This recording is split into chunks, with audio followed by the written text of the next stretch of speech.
मंजू वर्मा, सहआचार्य, राजकीय कला महाविद्यालय सीकर।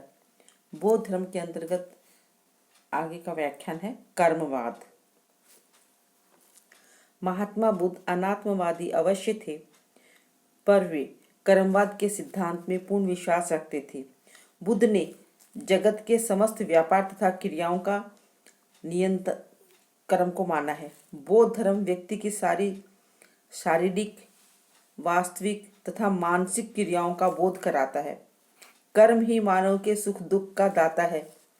बुद्ध का आदेश है, जो भी व्यक्ति, चाहे वह ब्राह्मण हो, क्षत्रिय हो, वैश्य हो अथवा शूद्र हो, समय का कार्य करेगा तो वह मोक्ष प्राप्त कर सकता है। नेक्स्ट है पुनर्जन्मवाद। बौद्ध धर्म कर्म के फल में विश्वास करता है। अपने कर्मों के फल से मनुष्य अच्छा या बुरा फल पाता है, परंतु महात्मा बुद्ध ने आत्मा के अस्तित्व को स्वीकार नहीं किया है।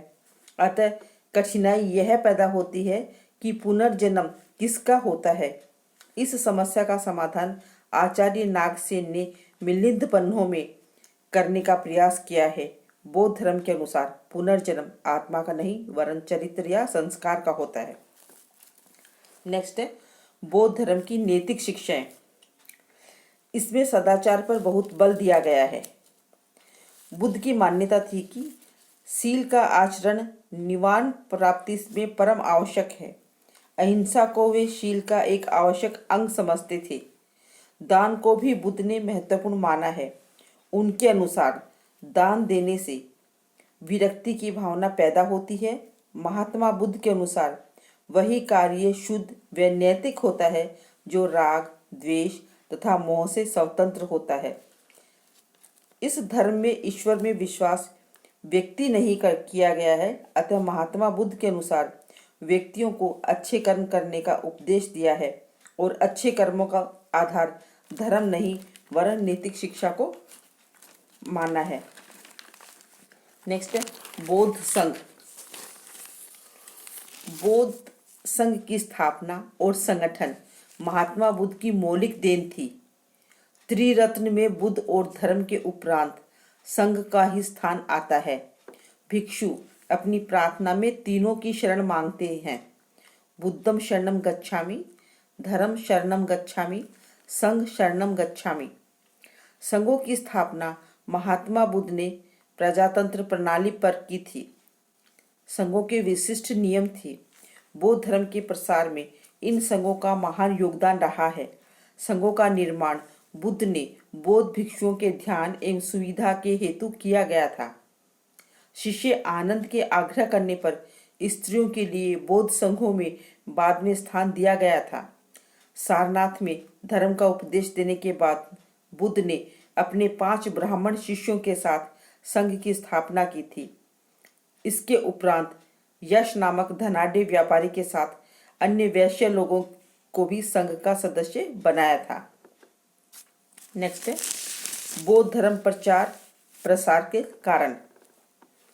बौद्ध धर्म का उदय जैन धर्म की भांति उत्तरी भारत में ही हुआ था, परंतु इसका क्षेत्र जैन धर्म की भांति केवल भारत देश ही नहीं रहा।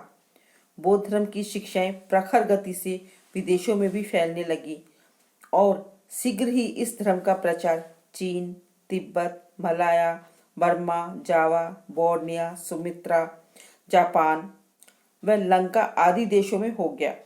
मुस्लिम धर्म का भी प्रसार तीव्र गति से हुआ, परंतु आरंभ में उसकी भी गति इतनी प्रखर नहीं थी जितने की बौद्ध धर्म के प्रसार की थी। इसके कई कारण थे। बौद्ध धर्म सरल एवं व्यवहारिक था। इसके सिद्धांत वैदिक धर्म की भांति आडंबरों से पूर्ण नहीं थे वरन नैतिकता पर आधारित थे। इसके अतिरिक्त महात्मा बुद्ध द्वारा प्रसारित धर्म जनसाधारण का धर्म सिद्ध हुआ, जबकि वैदिक धर्म केवल ब्राह्मणों व उच्च वर्णों में ही लोकप्रिय था। मैक्स मुलर ने भी इसकी धारणा का समर्थन किया है। नेक्स्ट है धर्म का प्रचार प्रसार। उत्तरी भारत में हुआ। चीन, तिब्बत, मलाया, बर्मा, जावा, बोर्ना, सुमित्रा, जापान व लंका के देशों में हो गया। प्रखर गति से प्रसार होने के कारण बौद्ध धर्म सरल एवं व्यवहारिक था। इसके सिद्धांत वैदिक धर्म की भांति आडंबरपूर्ण नहीं थे। महात्मा बुद्ध द्वारा प्रसारित धर्म जन साधारण का धर्म सिद्ध हुआ, जबकि वैदिक धर्म केवल ब्राह्मणों व अन्य उच्च वर्णों में ही लोकप्रिय था। इस धर्म के प्रसार में महात्मा बुद्ध के प्रभावशाली व्यक्तित्व का भी योगदान था। बुद्ध का चरित्र निष्कलंक, पवित्र और ऊंचा, गौरवपूर्ण और उन्नत मुखमंडल, प्रशांत मुद्रा, दया, करुणा व आर्द्र वाणी लोगों पर जादू के समान प्रभाव डालती थी। जाति प्रथा को बौद्ध धर्म में कोई स्थान नहीं था। इस कारण संप्रदाय में ऊंच नीच की भावना घर नहीं कर सकी। बौद्ध धर्म की शिक्षाओं के प्रसार में संस्कृत की जगह लोक भाषा यानी पाली का प्रयोग किया गया था। इसके अलावा वे अपने भाषणों को दृष्टांत, उपमा, रूपक, कथा, कहानी से सुबोध और रोचक बनाते थे। फलस्वरूप आम जनता उपदेशों को आसानी से ग्रहण कर लेती थी। V.A. स्मिथ का कहना है कि महात्मा बुद्ध द्वारा स्थापित संघों ने इस धर्म को भारत व अन्य देशों में फैलाने में महान योगदान दिया। भिक्षुओं इस धर्म को भिक्षुओं का प्रधान कार्य ही धर्म प्रसार था। बौद्ध धर्म को लोकप्रिय बनाने में राजाओं ने भी महत्वपूर्ण सहयोग दिया। बिम्बसार, अजातशत्रु, प्रसेनजीत, उदयन आदि नरेश बुद्ध के व्यक्तिगत भक्त थे। अशोक ने इस धर्म के प्रसार में सारा जीवन लगाया। कनिष्क एवं हर्षवर्धन इस धर्म के अनुयायी एवं समर्थक थे। मध्यम मार्गी होने के कारण भी बौद्ध धर्म का प्रसार हुआ। मध्यम मार्ग का अर्थ है बीच का मार्ग। महात्मा बुद्ध ने अपने धार्मिक सिद्धांतों में अति का सर्वत्र विरोध किया। उन्होंने महावीर स्वामी की भांति कठोर तप पर बल नहीं दिया, क्योंकि उनका निष्कर्ष था कि कठोर तप से ज्ञान की प्राप्ति नहीं हो सकती है।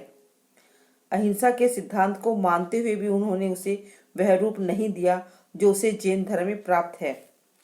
दुख निवारण के लिए उन्होंने अष्टांगिक मार्ग का निर्देशन किया। इस मार्ग में निर्दिष्ट 8 बातों के अवलोकन से स्पष्ट होता है कि महात्मा बुद्ध ने मोक्ष प्राप्ति के लिए न केवल आध्यात्मिक तपस्या का विधान किया और न अत्यधिक शारीरिक सुख का ही।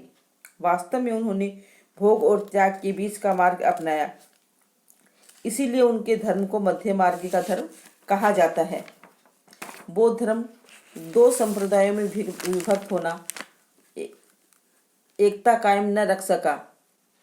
कनिष्क के समय यह 2 संप्रदायों में विभक्त हो गया। महायान में विभक्त हो गया हीनयान। यह बौद्ध धर्म का मौलिक रूप है। इसमें 4 आर्य सत्य अष्टांगिक मार्ग निर्दिष्ट है। यह गृह त्याग कर संन्यास धारण करने पर जोर देता है, अतः यह जन साधारण में लोकप्रिय नहीं हो सका। महायान कनिष्क के समय में बौद्ध धर्म की एक शाखा महायान का उदय उपयुक्त बुराइयों को दूर करने की दृष्टि से हुआ। दोनों संप्रदायों में अंतर ये अगले व्याख्यान में बताया जाएगा।